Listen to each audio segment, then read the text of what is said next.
Hello, my name is Bradley. This is Planted.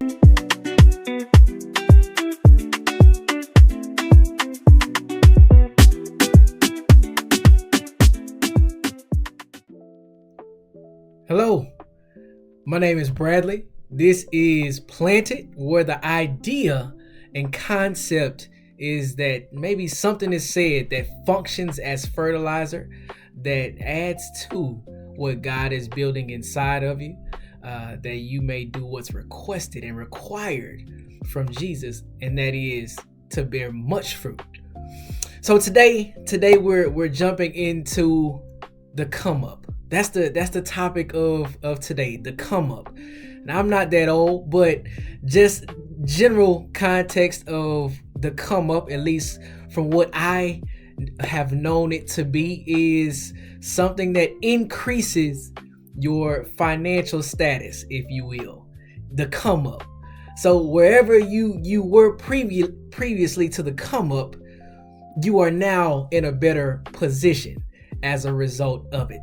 Your come up, you have just come up, you have just been elevated to another status. Now some people clicked on this and they said, Bradley about to get on here and talk about money. Well, you're not all the way wrong, but when we think about money, we think about currency. And what does that currency allow for us? It allows us access.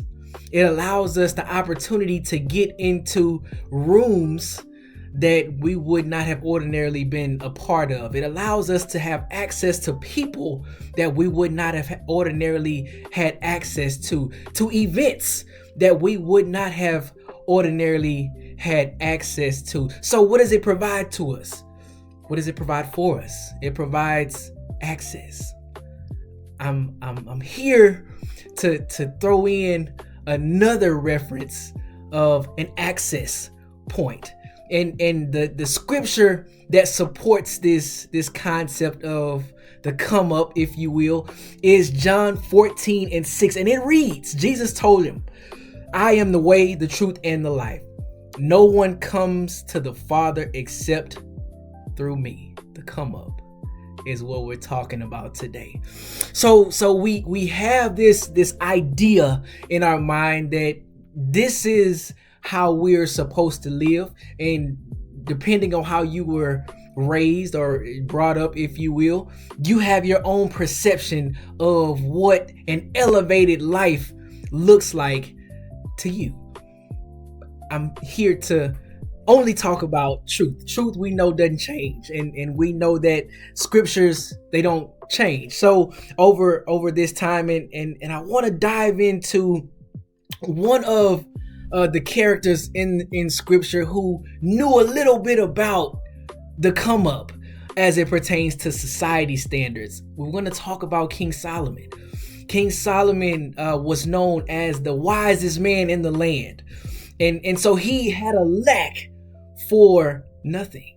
In fact, in Ecclesiastes 2, I'm just going to read a few scriptures from Ecclesiastes 2, and he says, I also tried to find meaning by building huge homes for myself and by planting beautiful vineyards. I made gardens, parks, filling with all kinds of fruit trees. I built reservoirs to collect the water to irrigate my many groves. Now, if reservoirs, now one reservoir would have probably been enough, but he put the S. He built multiple reservoirs.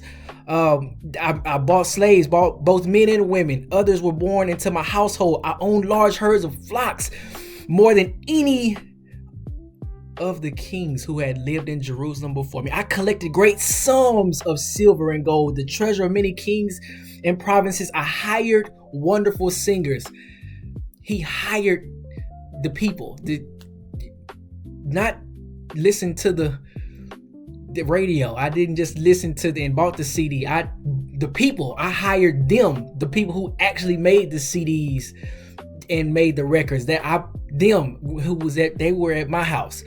So he denies himself nothing. Homes, he had it. transportations. It doesn't mention that, but I'm sure he had with the S on that. Then he says, anything I wanted, I would take. I denied myself no pleasure. And then I'm just going to end with this. But as I looked at everything I had worked so hard to accomplish, it was all so meaningless. So I'm not speaking in the context of earthly treasures. I'm just speaking on in the context of King Solomon. King Solomon had it all. So if the come up truly was equivalent to earthly treasures, then we don't have Ecclesiastes 2, where someone who had status, someone who had wealth, someone who had everything that you could ever want on here on this earth, then he would have been satisfied. He then doesn't write the scripture to then end with, but it was also meaningless.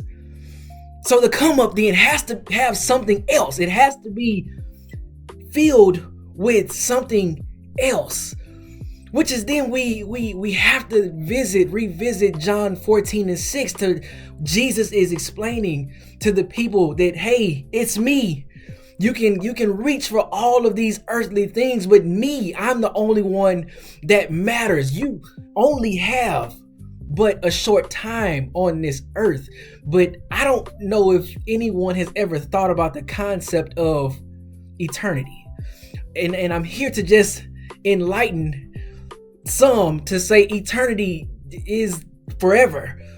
If you think back to the previous promotion that you had, or the previous sickness that you had, and think about how long it took for you to actually get that promotion, or how long it took seemingly to get over that illness. And some might say, man, that took forever. And then you got past it. So then think about the actual meaning of forever. No timeline is attached, no end date is attached to forever. That means it's hot down here. It's forever. So we have to start thinking about eternity. Nice things are placed here by the Father for us to enjoy, but let that not take the place of Him, because then we take on the concept and practice of idol worship. And if we're worshiping idols here, then when we get there, then we hear, depart from me, you doers of iniquity, and forever. One more time, forever. So then we start. When I go to church every Sunday. So he's not talking to me. Wednesday, I'm in Bible study. I lead the Bible studies on Wednesdays. Saturday revivals. He can't be talking to me. Well, then you understand then that you can do all of those things and still hear, depart from me. Well, what do you mean? I can still hear, depart from me. I know Jesus. Jesus is the way. I know Jesus. Well, then, if you understand that, then you understand Romans 8:9, where it says, and if anyone does not have the Spirit of Christ, he does not belong to Christ. So it's not enough to just know Christ and know that He is the way. We must possess His Spirit. Now, we had parents, or we had people that raised us, and it wasn't just by our facial features that people begin to recognize us. They would begin to recognize us by way of how we act. Maybe it was a certain way that we did things that resembled the people that raised us. And they would maybe say, oh yeah, that's your boy. Or yeah, that's yours. She's yours. Because you will begin to take on or have their spirit inside of you. Maybe you're an adult right now and you have those same characteristics of the people that raised you. You have that spirit. So then you understand the concept of having the spirit inside of you. You should have some type of resemblance to Christ if you have his spirit inside of you. I'm just talking about the come up. So get to the point, Brett. I've already said it. You can't come up unless you come through the Son. That is the true come up. If we really want come up, if we want to come up, then we have to come through Christ. And so I leave with this, just something to think about. I got a couple questions, but I'm gonna just give one today, just something to think about, and it's in the form of a question. It says, is your come up defined by society standards, or is it Christ-centered? That's a question that only you can answer. As always, I appreciate you taking the time to listen. I know my videos go kind of long, but I just give it to you how he gives it to me. Thank y'all for watching. Thank y'all for making it to this point. I pray that God continues to keep you in perfect peace, and may you remain in his good, pleasing, and perfect will. Thank y'all.